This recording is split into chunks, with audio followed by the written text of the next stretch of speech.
Pauta já então. Tivemos aqui a apresentação do nosso querido colega Israel Russo. Porque é o seguinte, o Russo e Orlando, o monstro tá, como que é? O monstro tá saindo da jaula, né? Renan Santos, depois que apareceu em terceiro lugar na pesquisa Atlas, está aparecendo em todo lugar, apareceu no Estadão, Folha, nas principais redes de televisão. A CNN não, na CNN quis esconder, né? A CNN quis esconder o Renan Santos.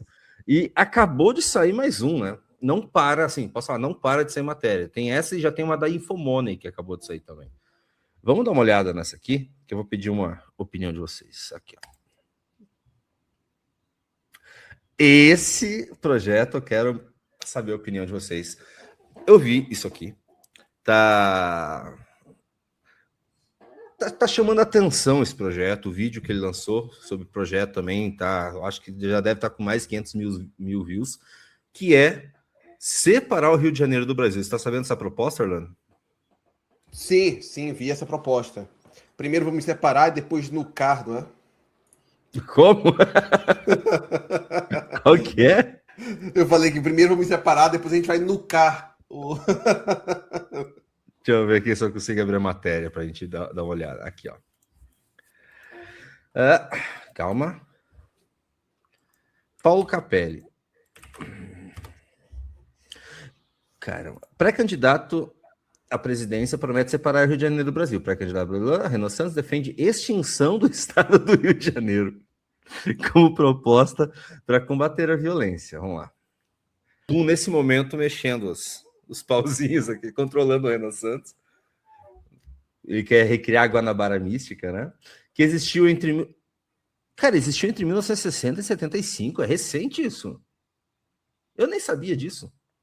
Nesse modelo, ele se tornaria uma espécie de cidade-estado e passaria a ter controle próprio sobre orçamento, políticas públicas e forças de segurança. Aspas, eu vou separar o Rio de Janeiro do Brasil. E adivinha, carioca? Isso é uma boa notícia. E seria uma boa notícia para todo mundo, não só para o carioca. Ai. Vamos lá, vocês querem comentar alguma coisa sobre essa matéria? E eu só queria que você lesse o final da matéria. O último parágrafo. É muito bom. O final... Aqui.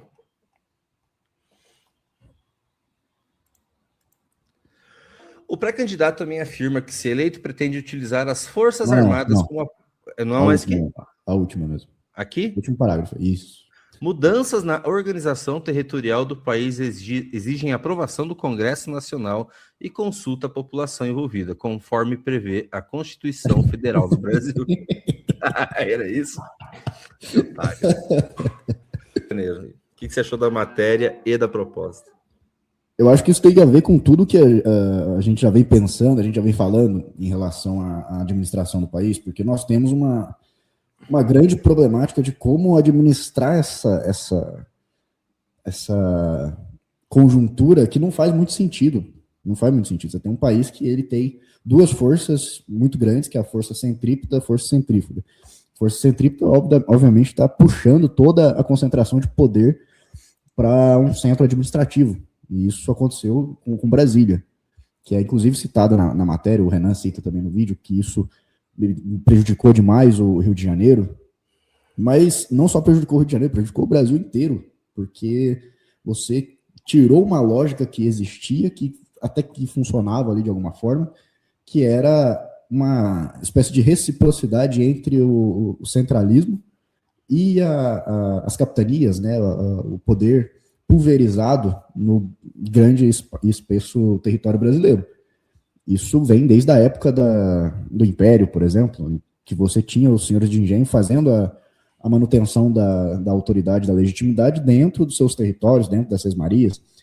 E, infelizmente, a lógica que a gente passou a operar depois da centralização em Brasília não obedece mais às autonomias e às peculiaridades de cada estado, né? Então, a gente tem um grande desafio, porque a gente precisa criar um modelo de administrar o país que ele considere essas peculiaridades, ele considere cada particularidade do matuto, do gaúcho, do fluminense, ao mesmo tempo que ele não pode descentralizar o poder. Você não pode perder a centralização do poder. Então, como que você faz isso? Como eu dou autonomia para um Estado, eu permito que ele cresça, porque eu não posso centralizar a força motriz de crescimento no poder administrativo. São coisas diferentes. O poder administrativo que está em Brasília, ele não pode gerar produção, ele não pode gerar riqueza, ele não pode gerar arrecadação para um Estado. Isso não faz sentido. Então, como que eu vou conciliar o centro administrativo com os centros produtivos, né, com as forças operantes em cada Estado? Eu vou ter que basear isso em particularidades, novamente, mas em situações de exceção, né? E o Rio de Janeiro é uma situação de exceção. Então, quando a gente fala, por exemplo, que se algum estado do Brasil, o governador ele não está cumprindo nenhum índice, eu posso citar Minas Gerais, por exemplo, como o Romeu Zema fez aqui, ele saiu, inclusive, na semana retrasada, salvo engano, o cara não está acertando em nada, ele não fez o cumprimento de nenhum índice, nem educação, nem saúde, nem segurança, o cara aumentou a dívida do Estado, então, porra, esse cara tem autonomia para gerir a sua máquina estadual ali da unidade federativa, ele não vai poder ter mais, pô. Aí eu vou ter que ter intervenção federal. Aí eu vou ter que ter intervenção do poder administrativo.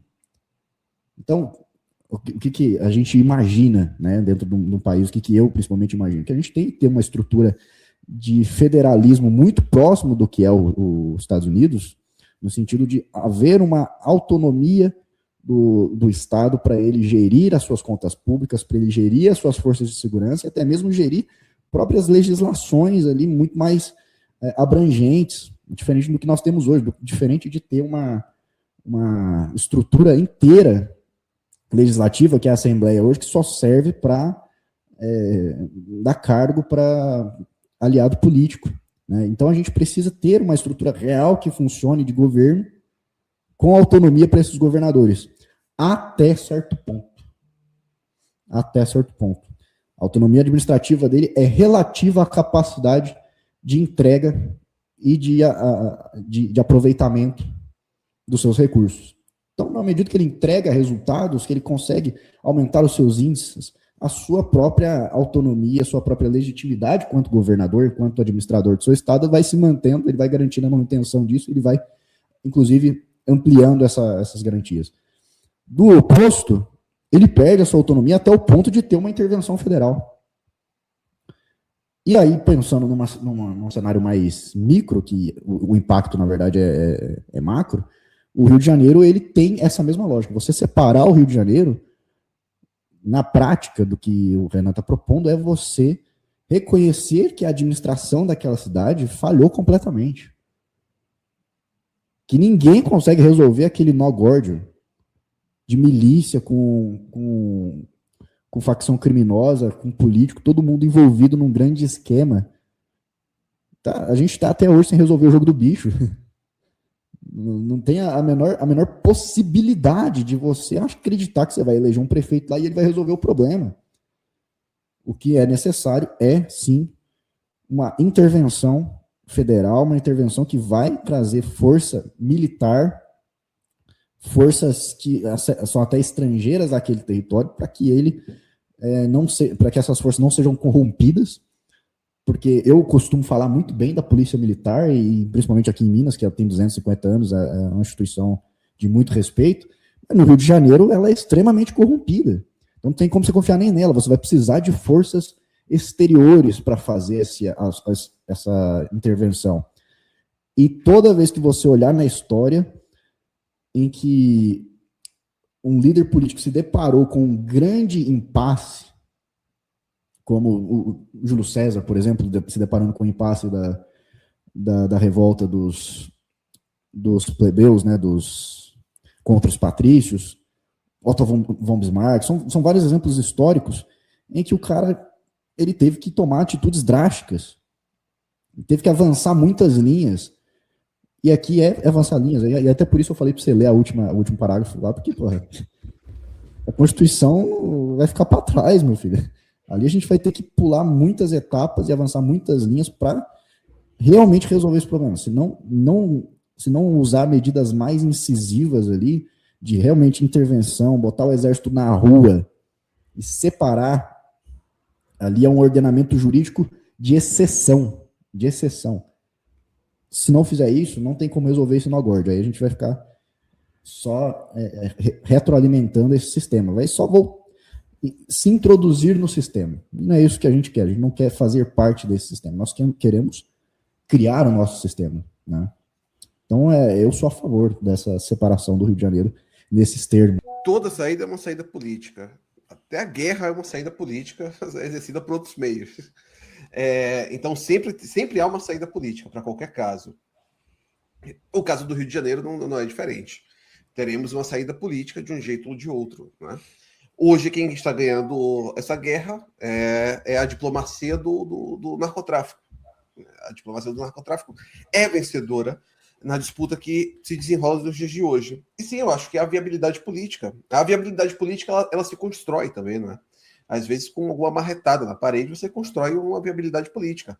Uma vitória de Renan Santos, né, que é hoje pré-candidato à presidência, em uma eleição desse tipo, ela por si só já constrói uma viabilidade para diversas coisas. Tá? Porque estamos falando sobre como se fosse um maremoto. Imagina uma tsunami sobre as bases políticas. Porque estaríamos falando sobre a suplantação na direita e a derrota do maior projeto de esquerda da história recente do Brasil. Né? Então, a viabilidade política ela se faria nesse contexto. Outro ponto que é importante falar é que não podemos, apesar de eu ser um grande personalista e acreditar muito no poder pessoal, né, sempre o poder pessoal precisa estar acompanhado de instituições. E o que o Renan Santos está propondo com essa questão da separação e instituição de uma cidade-estado é exatamente você criar meios institucionais para fazer o combate às instituições paraestatais que são o narcotráfico. Porque temos que entender dessa forma. Já há uma cidade-estado dentro do Rio de Janeiro, que são todas as favelas. Você pega todos aqueles territórios ocupados, eles já funcionam como... Eles têm autonomia administrativa, eles têm serviços próprios, existe uma segurança. E a gente vê um cara que veio com um partido recém-inaugurado, sem dinheiro, sem uma base de prefeitos e vereadores espalhados pelo Brasil, batendo 5% em pesquisa. Enquanto esses caras estão lá apontando com 1%, 2%, ficando para trás. Porque ninguém compra esse discurso de quem acha que convence as pessoas com um falso racionalismo. Antes de irmos para a última pauta, tem um vídeo muito bom aqui, para a gente reagir na próxima. Pessoal, ninguém tá no Valete Plus, eu fiz uma baita promoção hoje. Eu trouxe... Cara, vocês querem que eu traga mais o Russo? O Russo tá participando pouco, porque ele claro, ele é vereador lá em Pouso Alegre, então é mais difícil trazer ele. Mas eu gostaria de trazer mais o Russo, eu quero começar a trazer um pessoal de novo que participava antes e não estava mais conseguindo participar. Mas para isso, eu preciso que vocês ajudem. Vocês querem que eu tire o Orlando das lives? Deixe o like e clique em seguir para ajudar o canal.